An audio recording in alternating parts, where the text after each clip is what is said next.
दिल्ली जा रहे किसानों ने कल 13 तारीख को दिल्ली में किसान आंदोलन के दौरान दिल्ली में दाखिल होने की भरपूर कोशिशें की। 13 फरवरी को शाम के वक्त बड़ी कोशिशों के बाद भी जब किसान दिल्ली में दाखिल नहीं हो पाए तो किसानों ने प्रदर्शन को ख़त्म करने का ऐलान कर दिया। किसान नेता जगजीत ने कहा कि सरकार ने हमारी एक भी मांग नहीं मानी और जब तक मांग नहीं मानी जाएंगी तब तक आंदोलन जारी रहेगा, और कहा कि आज शाम होने की वजह से हम आंदोलन रोक रहे हैं, लेकिन अगली सुबह होते ही फिर हम दिल्ली के लिए कूच करेंगे।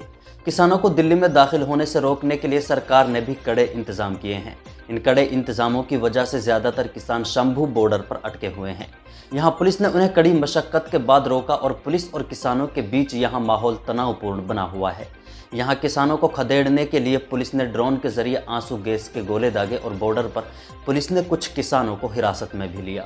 किसानों ने पुलिस की तरफ से किए गए इंतजामों को तोड़ने की कोशिश भी की।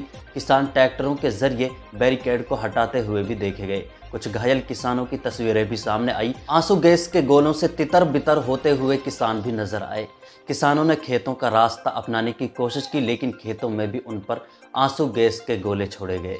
जहां किसानों को रोकने के लिए सरकार के कड़े इंतजाम हैं, तो किसानों ने भी इस बड़े आंदोलन के लिए बड़े और कड़े इंतजाम किए हैं। किसानों ने एक बड़े आंदोलन का इरादा किया है। किसानों के साथ तकरीबन 2500 ट्रैक्टर और ट्रालियां हैं और ज़्यादातर ट्रैक्टरों के पीछे 2-2 ट्रैलियां जुड़ी हुई हैं। किसानों ने इस बड़े आंदोलन के लिए तैयारियां कोई 2 या 4 दिन से नहीं की, बल्कि पिछले 2 महीने से इस बड़े आंदोलन के लिए तैयारियां की जा रही थी। किसानों के साथ 800 ट्रैलियों में राशन भरा हुआ है और उसे पकाने के लिए ईंधन का इंतजाम भी इन्हीं ट्रैलियों में किया गया है। किसानों की तरफ से दी गई जानकारी के मुताबिक उन्होंने राशन पानी का 6 महीनों तक का इंतजाम किया है। वो 6 महीने तक आसानी से इसी राशन से आंदोलन कर सकते हैं। और कुछ ट्रैलियों में सोने का इंतजाम भी किया गया है, जिनमें गद्दा वगैरह का इंतजाम और बारिश से बचने तक का भी इंतजाम किया गया है। किसान अपने साथ पानी और डीजल से भरे ड्रम भी साथ लाए हैं। किसानों के साथ महिलाएं भी शामिल हैं जो खाने पकाने का काम संभाल रही हैं। किसानों ने इस बड़े आंदोलन के लिए गर्मी से बचने के लिए कूलर और एसी तक का भी इंतजाम किया है। किसानों का कहना है कि उनकी ये जंग कोई 2 दिन में ख़त्म नहीं होगी। किसानों ने बताया कि वो अपने साथ इस बड़े आंदोलन के लिए एसी और कूलर भी लाए हैं, क्योंकि उन्हें ये लड़ाई भरी गर्मियों में भी लड़नी पड़ सकती है, और कहा कि अगर ज़रूरत पड़ी तो किसान आगे का सामान भी इसके बाद भी लाते रहेंगे।